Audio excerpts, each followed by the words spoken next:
میں مختلف قسم کی برائیوں میں مبتلا تھا. میرا باپ بڑا نیک تھا, اس نے مجھے بڑی نصیحتیں کی. آخر ایک روز میں اس کی نصیحتوں سے تنگ آ گیا اور میں نے اسے مارا. جب میں نے اسے مارا تو وہ فوراً حرم کعبہ میں آ گیا اور اس نے رو کے اپنے رب کے حضور میرے لیے بد دعا کر. ابھی اس کی دعا ختم نہیں ہوئی تھی کہ میرے جسم کا ایک حصہ فالج میں مبتلا ہو گیا. مجھے اس غیبی سزا سے پتا چل گیا کہ میرے باپ نے میرے لیے بد دعا کر دی. میں اپنے باپ کے پاس گیا, میں نے رو کے اسے منایا, بڑی میں نے منت سماجت اس کی شفقت پتری کی وجہ سے اس نے مجھے معاف کر دیا. وہ میرا باپ تھا, اس نے مجھے معاف کر دیا. اور پھر مجھے اپنے سینے کے ساتھ لگا کے اس نے فرمایا, آ میرے بیٹے, جہاں پہ میں نے تمہارے لیے بد دعا کی تھی نا, اسی مقام پہ چلتے ہیں. میں تیرے لیے اپنے رب سے دعا مانگتا ہوں, مالک تمہیں شفا عطا فرما. اے اللہ کے شیر, ہم دونوں ایک اونٹنی میں سوار ہوئے, تھوڑا سا اونٹنی وہ چلی اور پھر اس نے بند کرنا شروع کیا تو میرا باپ دو چٹانوں کے درمیان گرتا ہے اور اس کی موت واقع ہو جاتی. اب میں اکیلا آ گیا حرم کعبہ میں. میں اس دن سے آ کے رو رہا ہوں اور اپنے رب سے معافی مانگ رہا ہوں, لیکن مجھے شفا نہیں مل رہی. آپ نے فرمایا, کیا واقعی تمہارا باپ تمہارے سے راضی ہو گیا تھا؟ اس نے کہا, اے اللہ کے شیر, میں آپ کے رب کی قسم کھا کے کہتا ہوں کہ میرا باپ میرے سے راضی ہو گیا. کہتے ہیں پھر مولا کائنات علی مرتضی شیر خدا نے چند نوافل ادا کی, ہاتھ اٹھا کے دعا مانگی. جب دعا مکمل ہوئی تو آپ نے فرمایا, کھڑا ہو جا. کہتے ہیں وہ کھڑا ہو گیا. آپ نے فرمایا, چلنا شروع کر دے. اس نے چلنا شروع کر دیا. وہ بالکل درست ہو گیا, تندرست ہو گیا. اللہ کے شیر کی سنیے آپ کیا فرماتے ہیں. آپ فرماتے ہیں, اگر تو قسم اٹھا کے یہ نہ کہتا کہ میرا باپ میرے سے راضی ہو گیا تھا تو میں کبھی تمہارے حق میں دعا نہ کرتا. تو یار پتا چل رہا ہے, اپنے باپ کی بد دعا سے اپنے آپ کو محفوظ رکھ. کوئی ایسا کام نہ کرے کہ ہمارے باپ کی زبان سے ہمارے لیے بد دعا نکل جائے اور پھر ہمیں اس کی سزا جو ہے وہ مبتلا پڑے. اللہ سے معافی مانگا کرے, اس سے التجا کیا کرے کہ مالک ہمیں اپنے والدین کا فرما بردار ہے. یہ دیکھیں آج کافی سارے اسٹوڈنٹ شامل ہیں, تو آج کتنی فیسیں ان کے والدین جو ہے وہ کالج کے اندر جو ہے وہ پے کر رہے ہیں. انہیں تو نہیں پتا وہ کیسے ادا کر رہے ہیں, پتا نہیں انہیں ان کی آرزو کو پورا کرنے کے لیے کس کے آگے جو ہے وہ ہاتھ پہ لایا, کس کی گالیاں جو ہے وہ سنی ہے. لیکن یہی نوجوان کا جب اچھے منصب پہ فائز ہوتا ہے تو وہ آ کے پھر وہ وقت بھی آتا ہے, کہتا ہے میری ماں نے میری سمجھ لیا, میرے باپ نے میری سمجھ لیا. حالانکہ انہوں نے اس وقت بھی سمجھ آتی ہوتی تھی جس وقت وہ مدرسہ بولتے بھی نہیں, وہ اشارے سمجھ لیتے تھے. تو آج ہم کہتے ہیں ہمارے والدین کو ہماری سمجھ نہیں. مدارج النبوہ جلد نمبر 1 صفحہ نمبر 279 ہے. کہتے ہیں قیامت والے دن ایک شخص کے اعمال کا وزن ہوگا, نیکیوں والا پلڑا بھی اور برائیوں والا پلڑا دونوں برابر ہو جائے گی. پھر ایک فرشتہ آئے گا, وہ آ کے برائیوں والے پلڑے میں ایک کاغذ رکھے گا جس کے اوپر لفظ اوف ہوگا. قرآن اعلان کر رہا ہے اوف ولا تنہرہما, والدین کو اوف بھی نہیں کہنا, جھڑکنا تو دور کی بات ہے, اوف بھی نہیں کہنا. چیٹ کے اوپر صرف لفظ اوف لکھا ہوگا, وہ برائیوں والے پلڑے میں رکھی جائے گی, برائیوں والا پلڑا وزنی ہو جائے گا. آپ فرشتے جب جہنم کی طرف لے کے جانے لگیں گے تو وہ شخص عرض کرے گا ایک مرتبہ میری رب سے ملاقات کروا, فقط ایک دفعہ. فرشتے لے کے اللہ کی بارگاہ میں حاضر ہوں گے. اللہ فرمائے گا او باپ کے نافرمان, یہی جملے میں نے پڑھے, او باپ کے نافرمان کیوں آیا ہے میری بارگاہ میں؟ وہ عرض کرے گا مالک میں جہنمی ہوں, آرڈر ہو گیا ہے, جہنم کی طرف لے کے جا رہے تھے تو میں نے دیکھا میرے باپ کو بھی فرشتے جہنم کی طرف لے کے جا رہے تھے. تو مالک میں اس لیے تیری بارگاہ میں حاضر ہوا ہوں میرے عذاب کو 2 گنا کر دے، لیکن اس وقت میرے باپ کے حال پہ رحم فرما، میرے باپ کو چھوڑ دے اور اس کا بھی عذاب مجھے ہی دے دے، میرا عذاب 2 گنا کر دے مگر میرے باپ کو چھوڑ دے۔ لفظ موجود ہے کہ اللہ اپنی شان کے شیان شان جو اس کے لائق ہے وہ مسکرائے گا اور پھر رب فرمائے گا اس شخص کو کہ تو نے دنیا میں اپنے باپ کی نافرمانی کی، آخرت میں اپنے باپ پہ مہربانی کی، نوجوان اپنے باپ کا ہاتھ پکڑ اور دونوں میری جنت میں داخل ہو جائے۔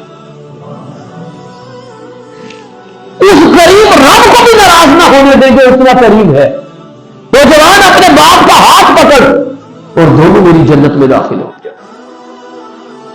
حضرت سیدہ طیبہ طاہرہ عابدہ زاہدہ شہزادی کون مقام حضرت فاطمہ الزہرا سلام اللہ علیہا، گھر میں سب کا روزہ،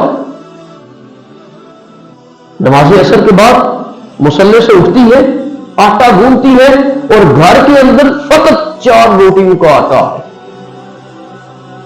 روٹیاں بناتی ہے، پہلی روٹی اللہ کے شیر کے سامنے رکھ دیتی، دوسری روٹی بنا کے حضرت امام حسن کے سامنے رکھتی، تیسری روٹی پکا کے حضرت امام حسین کے سامنے رکھی جاتی ہے، چوتھی روٹی پکا کے اپنے سامنے رکھتی ہے۔ جب افطار کا وقت آتا ہے سارے اپنی اپنی روٹی کھا لیتے ہیں، حضرت فاطمہ الزہرا سلام اللہ علیہا آدھی روٹی کھا لیتی ہے اور آدھی اپنے دوپٹے میں باندھ لیتی ہے۔ اللہ کے شیر فرماتے ہیں فاطمہ سارا دن آپ روزے سے تھی، آپ کو بھوک نہیں لگی ابھی تک؟ تو بیٹی حضرت فاطمہ الزہرا سلام اللہ علیہا آقا صلی اللہ علیہ وسلم کی وہ شہزادی تو فرماتی ہے بھوک تو لگی ہوئی ہے لیکن اس خیال سے دوپٹے میں باندھ لی ہے کہ پتہ نہیں بابا جانی نے بھی کھائی ہے کہ نہیں کھائی، میرے والد صاحب نے بھی کھائی ہے کہ نہیں کھائی، بھوک ہے مجھے مگر اس خیال سے دوپٹے میں باندھ لی ہے کہ پتہ نہیں میرے والد صاحب نے کھائی ہے کہ نہیں کھائی۔ نماز ادا فرماتی، حضور صلی اللہ علیہ وسلم کی طرف جاتی ہے، دروازے پہ پہنچتی ہے تو نظر پڑتی ہے آقا صلی اللہ علیہ وسلم نماز پڑھ کے تشریف لا کھڑے ہو جاتی ہے استقبال کی صورت میں، حضور آتے ہیں اپنی شہزادی کے سر کے اوپر دست شفقت رکھتے ہیں اور پوچھتے ہیں فاطمہ خیریت ہے؟ عرض کرتے ہیں بابا جانی اندر تشریف لائے، حضور اندر جاتے ہیں، بیٹھتے ہیں باپ اور بیٹی عرض کرتی ہے بابا جانی فقط اس لیے آئی ہوں سب میں روزہ کھولا ہے، میں نے آدھی روٹی کھائی ہے تو آپ کا خیال آ گیا ہے، پتہ نہیں میرے والد صاحب نے بھی کھانا کھایا کہ نہیں کھایا۔ تو آقا صلی اللہ علیہ وآلہ وسلم سنیے کیا فرماتے ہیں، حضور فرماتے ہیں میری بیٹی اچھا ہوا تم آ گئی وگرنہ آج چوتھی رات بھی تمہارے باپ کی بغیر کھانے کے ہی گزر، آج چوتھی رات بھی یوں ہی گزر جاتی۔ حضور فرماتے ہیں اچھا لاؤ روٹی میں کھاتا ہوں، تو وہ جنتی عورتوں کی سردارہ ورز کرتی ہے نہیں بابا جانی آپ کو نہیں دینی، آج میں اپنے ہاتھ سے اپنے باپ کو روٹی کھلاؤں گی۔ تو یار اب تو تصور ہی ختم ہو گیا ہے، کھلانا تو ایک طرف رہا، تصور ہی نکال۔ آپ تاریخ اٹھا کے دیکھ لیں، ہسٹری پڑھ کے دیکھ لیں، بڑے لوگوں کی زندگیوں کا مطالعہ کر کے دیکھ لیں جن کے نام آج بھی ہم ادب سے لیتے ہیں، وہ سارے کے سارے آپ کو اپنے والدین کے فرما بردار نظر آئے گے۔ آج اسی لیے تاریخ نے انہیں فراموش نہیں کیا، تاریخ نے انہیں اپنے سینے کے ساتھ جو ہے چمٹا کے رکھا ہوا ہے کہ وہ والدین کے فرما بردار گزرے۔ حضرت مجدد الفسانی ایک بہت بڑا نام ہے، کہتے ہیں جب تک میرا باپ زندہ رہا ہے میں حج پہ نہیں گیا، میں نے حج کی نسبت اپنے باپ کی خدمت کو جو ہے وہ ترجیح دی ہے اور فضیلت بخشی۔ حضرت خواجہ حمید الدین سیالوی صاحب بہت بڑا نام ہے، کہتے ہیں مجھے ٹائیفائڈ ہو گیا، میں نے کیا کیا، میں نے اپنے باپ کا جوتا لے لیا، جوتے میں پانی ڈالا اور پھر اس پانی کو میں نے پیا، اللہ کی ذات نے باپ کے جوڑوں کی وجہ سے مجھے شفا عطا فرمائی۔ سید ولایت علی شاہ صاحب گجرات کے اندر بہت بڑا نام ہے، آپ کے شہزادے گزرے ہیں حاجی سید احمد حسین شاہ صاحب، حاجی سید احمد حسین شاہ صاحب اپنے باپ کی یوں خدمت کرتے تھے کہ وہ جو بزرگوں کے لیے ہم نے ایک تھک دام رکھا ہوتا ہے نا پانی ڈال کے، تو بزرگ اگر بیمار ہے یا انہیں کھانسی ہے تو انہیں بار بار اٹھنا نہ پڑے، وہ اس کے اندر جو ہے وہ اپنا لعاب گرا دے۔ حاجی احمد شاہ صاحب کو جب کہا جاتا تھا نا بیٹا جاؤ آپ اس تھکدان کو باہر خالی کر رہے، آپ اٹھا کے باہر لے کے جاتے اور پی کے واپس آ کے رکھ دیتے۔ زمین کی نظر نہیں کرتے تھے، اپنے وجود کی نظر کرتے تھے، اپنے اندر جو ہے وہ ڈال لیا کرتے تھے۔ اور میں نے بزرگوں سے سنا ہے کہ جب حاجی سید احمد حسین شاہ صاحب دنیا سے گئے ہیں، بندہ دنیا سے چلا جائے دل بند ہو جاتا ہے کہ حرکت میں رہتا ہے؟ جی بند ہو جاتا ہے۔ لیکن حاجی احمد حسین شاہ صاحب جب دنیا سے رخصت ہوئے ہیں، اس پانی کی برکت تھی کہ قلب پھر بھی جاری تھا، قلب پھر بھی جاری تھا۔ تو اس لیے والدین یہ قدرت کا انمول تحفہ ہے۔ اکثر سفر کر رہے ہوتے ہیں تو پیچھے گاڑیوں کو لکھا ہوتا ہے کہ سب کچھ میری ماں کی دعا ہے۔ یار پیڑ کے روپ کے ظلم کیتے، اس نے کیا تمہارے اوپر ظلم کیے ہوئے؟ یہ سب میری ماں کی دعا، یہ سب میری ماں کی دعا ہے۔ یار جس نے نہ دھوپ دیکھی ہے، نہ چھاؤں دیکھی ہے، نہ گرمی دیکھی ہے، نہ سردی دیکھی ہے، نہ آپ کی جدائی دیکھی ہے، آپ کو پروان چڑھانے کے لیے اس نے کیا کیا جتن کیے ہیں، کس کی گالیاں سنی ہیں، کس کے سامنے ہاتھ پھیلائے ہیں، کس کے گھر میں رات کے اندھیرے میں وہ گیا ہے اور اس نے کہا صبح بیٹے کی میں نے فیس ادا کرنی ہے اور آخری تاریخ ہے، مجھے اتنے پیسے دے دو یار۔ پتہ نہیں اس نے کتنی باتیں اس کی سنی ہوگی تب جو ہے اسے پیسے ملے ہوں گے۔ فقط یہ نہ لکھا کرے یہ میری ماں کی دعا ہے، لکھا کرے یہ میرے ماں اور میرے باپ کی دعا ہے، یہ میرے والدین کی دعا ہے، اللہ کے حضور دعا ہے۔